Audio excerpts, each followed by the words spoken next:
o Alerta Geral. Bate-papo político com os jornalistas Luzenor de Oliveira e Beto Almeida. A agenda política de 2023 no Ceará entra a partir desta terça-feira em uma nova fase com a chegada à Assembleia Legislativa de projetos e mensagens do Poder Executivo. Antes da votação desses projetos, deputados estaduais foram ao Palácio da Abolição para, em reunião com o governador Eumano de Freitas, conhecerem melhor essas propostas de combate à fome e também realização de mutirões de cirurgias e a reforma administrativa do Estado. Mais informações agora com o repórter Sátiro Salles. Antes de sentir o ambiente no plenário da Assembleia Legislativa, o governador Eumano de Freitas se reuniu nesta segunda-feira na sede do Palácio da Abolição em Fortaleza, com os deputados estaduais e apresentou as mensagens que tratam sobre a reforma administrativa, o mutirão de cirurgias e o programa de combate à fome. Eumano, ao lado de secretários, foi didático, explicou diferentes pontos dos projetos e destacou ainda a importância das medidas para ampliar o atendimento da população nas áreas da saúde, econômica e também social. De forma antecipada, o governador agradeceu o apoio, especialmente a presença dos parlamentares que atenderam ao chamado para conhecerem melhor as primeiras ações do governo do Estado que precisam passar pelo crivo da Assembleia Legislativa. Mais de 30 deputados e deputadas estaduais foram ao Palácio da Abolição para ouvir o governador Eumano de Freitas. O presidente da mesa diretora da Assembleia Legislativa, Evandro Leitão, cumpriu o papel de mobilizar os colegas deputados para o encontro com Eumano.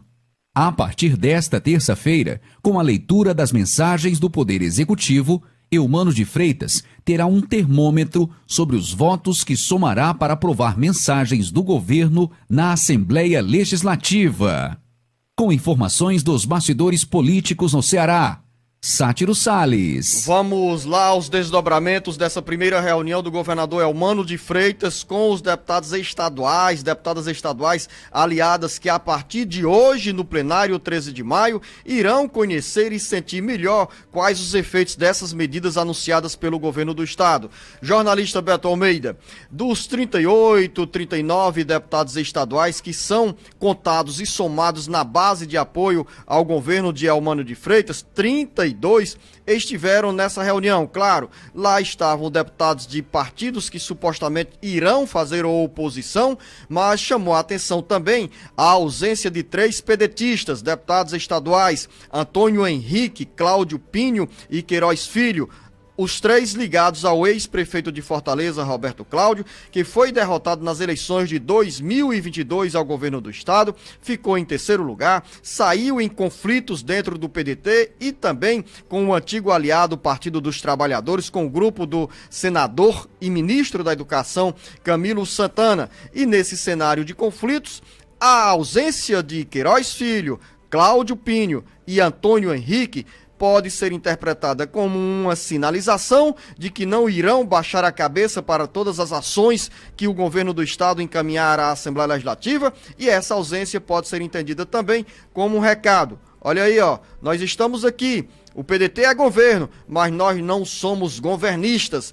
A partir desse momento, agora a expectativa para saber como esses deputados pedetistas, mais ligados, repito, ao ex-prefeito de Fortaleza, Roberto Cláudio, irão se comportar no plenário 13 de maio e também nas comissões técnicas da Assembleia Legislativa. Esse é um ponto dessa leitura que você vai fazer, jornalista Beto Almeida, e o outro aspecto é sobre a importância dessas medidas anunciadas pelo governo do estado.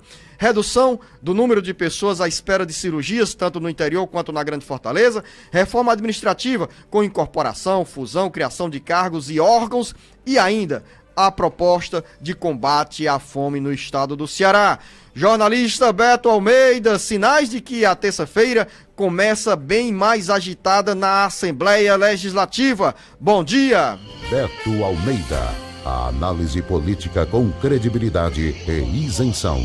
Bom dia novamente, Luzenor. Tempo fechado aqui, eu digo tempo fechado de chuva mesmo, mas Lógico, é hoje. Agenda do tempo fechado. É hoje, Luzenor, que começa para valer o ano legislativo. É a partir de agora que começa a medição de forças, de fato, com quem o governador Eumano Freitas pode contar a partir dessa legislatura. E a primeira sinalização foi dada ontem, nessa condição prévia, nessa reunião prévia em que ele reuniu os aliados e até os independentes. A ausência, Luzenor, dos 3 citados aí do PDT, dos 13 parlamentares da bancada PDT, nós temos a ausência do Antônio Henrique, como você citou, do Cláudio Pinho e do Queiroz Filho, que são todos ligados ao ex-prefeito Roberto Cláudio. Não surpreendeu. Não surpreendeu porque o próprio ex-prefeito já tinha dito que tinha conversado com o partido e que iria adotar o que ele chama de uma oposição pontual, consciente, e que esses parlamentares, naturalmente, politicamente, são ligados ao Roberto Cláudio. Então, havia essa expectativa de que eles não se fariam presente. É óbvio que também o posicionamento deles na casa espelha, ou pelo menos pretende espelhar exatamente esse posicionamento político.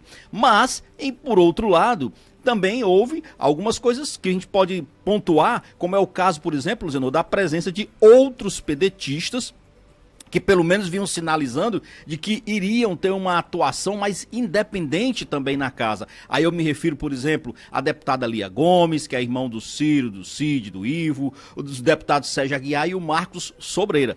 Todos eles presentes a esse encontro com Eumano Freitas. Além disso, também chamou a atenção a presença do Firmo Camussa. O Firmo Camussa, que está começando aqui o seu primeiro mandato na Assembleia Legislativa, ex-prefeito de Maracanaú, foi eleito pelo União Brasil, que é o partido de oposição, tá? É bom que se diga, é um aliado ao bolsonarismo, mas Firmo Camussa já sinalizou que também terá um posicionamento mais de aproximação ao governo. É claro que existe aí todo o interesse político, estratégico de Maracanaú com o novo governo. E isso já provocou, inclusive, uma reação do líder do partido na casa, que é o Sargento Reginaldo. Ele até tentou minimizar a presença do Firmo Camussa e disse, olha, eu entendo que lá tem as questões políticas de Maracanaú, mas é bom que se diga, não há possibilidade de aliança entre o União Brasil e o governo do estado aqui na Assembleia Legislativa. O partido vai continuar sendo oposição. Bom, seja como for, Zenor, mesmo quem possa dizer o seguinte, olha, são 46 deputados estaduais, 32 presentes, não é um número ainda pouco significativo, né? Era para ter sido numericamente mais significativa a presença de parlamentares.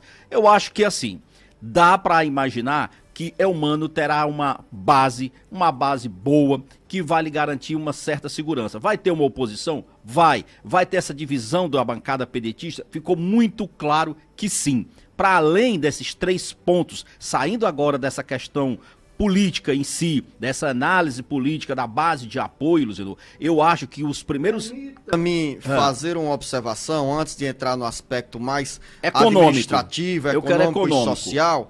Em relação à composição da base parlamentar de apoio ao governador Eumano de Freitas, é natural essa reação do sargento Reginaldo, que é ligado ali ao capitão Wagner, que tem uma presença mais marcante de oposição tanto na Câmara Municipal e chega também com esse viés, com esse compromisso de oposição, de ser vigilante ao governo do estado. Então, mas... aí tem um aspecto também mais do contexto local, que vai depender da convivência e dos conflitos na base do governo do estado, na Assembleia Legislativa, relacionado com os municípios. Por exemplo, em Maracanaú, daqui a pouco a gente vai dar mais detalhes, o ex-deputado federal, capitão Wagner, que concorreu ao governo do estado em 2022 e hoje é um dos fortes pré-candidatos à Prefeitura de Fortaleza, assumiu a Secretaria de Saúde do município de Maracanaú, disse que quer uma relação institucional com o governo do estado. O chefe de Roberto Cláudio, o chefe do capitão Wagner, melhor dizendo, prefeito Roberto Pessoa, sempre teve uma proximidade boa com o Partido dos Trabalhadores, com o governo Lula, com o governo Dilma, e nessa nova fase, a filha, deputada federal Fernanda Pessoa, já sinalizou, manifestou simpatia ao governo do presidente Lula e até mesmo ao governo de Eumano de Freitas, ou seja, nós provavelmente não teremos dificuldades na relação. Claro, tem as questões políticas locais que irão ter desdobramento em outro momento. Mas nesse momento, o governador Eumano de Freitas está precisando de quê?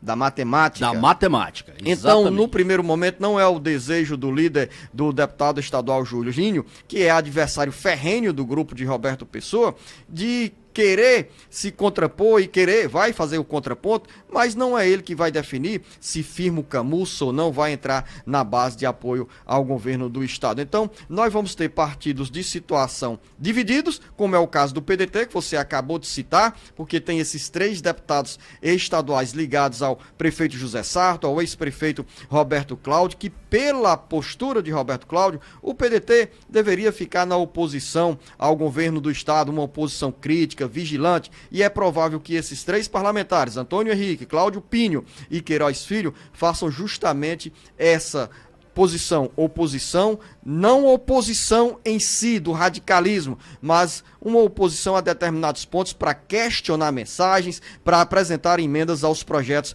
oriundos do Poder Executivo. É essa leitura inicial sobre essa relação que nós marcamos o início da nova legislatura. Quanto à questão social, econômica, tributária, com a presença do secretário da Fazenda na Assembleia Legislativa, Beto? Então, eu acho que aí sim, é a partir dessas matérias que começam a tramitar na Assembleia Legislativa que nós vamos ver esse posicionamento, Luziano, de quem é de fato governista, de quem é oposição e de quem se propõe ser, como se diz aí, independente. Por que eu estou dizendo isso? Porque essas 3 matérias que você citou, que são mais no campo administrativo, que é a própria reforma administrativa, no campo social, que é a que zera as filas, as ações de combate à fome, eu não creio que isso terá qualquer dificuldade em aprovação na casa. Aí vai ter o apoio de todos, independente de componente ideológico, de se é situação ou oposição. Eu acho que o que vai já mostrar um certo divisor de águas, talvez seja em relação